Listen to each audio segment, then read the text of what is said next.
विधानसभा चुनाव को लेकर बीजेपी ने अपने प्रत्याशियों के नाम की घोषणा कर दी है और जमुई की विधायक श्रेयसी सिंह को बीजेपी से उम्मीदवार बनाया गया है, एनडीए से उम्मीदवार बनाया गया है। अब बीजेपी से उम्मीदवार बनने के बाद श्रेयसी सिंह हमारे साथ हैं, इनसे बात करने की कोशिश करते हैं और जानने की कोशिश करते हैं कि दोबारा इनको मौका मिला है, क्या कहेंगी फिर चुनावी मैदान में उतरने जा रही है।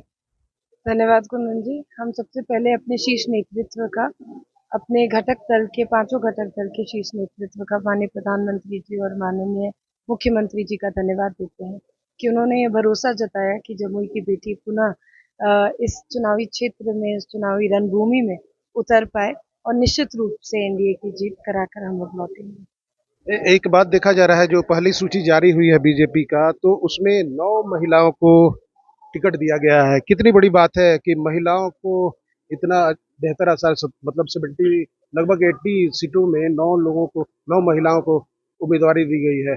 क्या कहेंगे इस पर? मुझे लगता है कि महिला सशक्तिकरण का जो हमारा नारा रहा है, उसमें ये एक बहुत ही अहम कदम था। आज भारतीय जनता पार्टी ने इन 9 महिलाओं को टिकट देख के, जो जनता का विश्वास था कि महिला सशक्तिकरण, महिला रिप्रेजेंटेशन के माध्यम से आना चाहिए, विधानसभा में दिखना चाहिए, उसमें एक बहुत ही सुंदर पहल की है आज भारतीय जनता पार्टी ने। और आने वाले समय में मैं उम्मीद रखती हूँ कि और भी महिलाओं को प्रतिनिधित्व करने का मौका मिलेगा। क्या लग रहा है आपको कि इस चुनाव में क्या होने वाला है? एनडीए की तरफ से कितनी सीटें आएंगी और सरकार किसकी बनेगी? सरकार एनडीए की बनेगी, इसमें कोई दो मत नहीं है, कोई दो राय नहीं है। हम लोग कोशिश करेंगे कि 200 प्लस सीटें एनडीए को पूरी बिहार में जीत कर एनडीए की सरकार बना पाए। देखा जाए तो आप भी युवा है और नेता प्रतिपक्ष अब तक रहे, या फिर महागठबंधन के जो खुद को अपना कैंडिडेट, सीएम का कैंडिडेट बोल रहा है तेजस्वी यादव जी, तो उनके लिए क्या कहेंगे आप?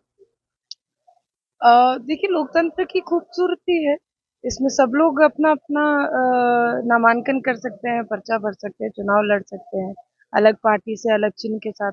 लेकिन जुमलेबाजी की राजनीति की अब कोई जगह नहीं रही।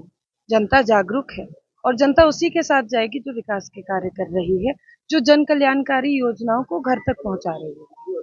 निश्चित रूप से चुनाव कोई भी लड़ सकता है, लेकिन जनता को दिग्भ्रमित करने का और झुठलाने का काम मत कीजिए।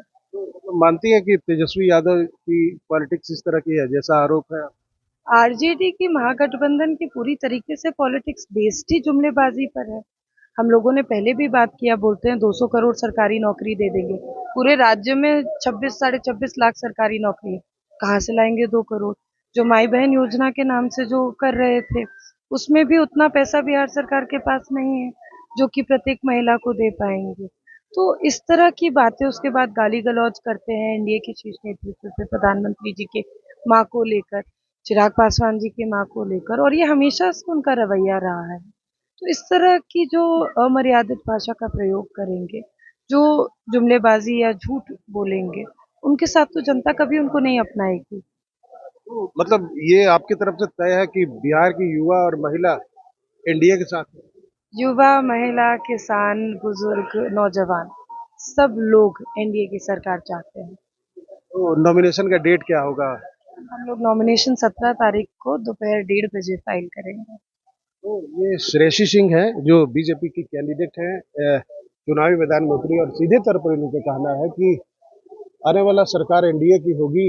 और साथ ही उन्होंने यह भी कहा कि तेजस्वी यादव सिर्फ जुमले करते हैं और जुमले की राजनीति को नकार दी जाएगी। कृषि कुंदन न्यूज 18 जमुई।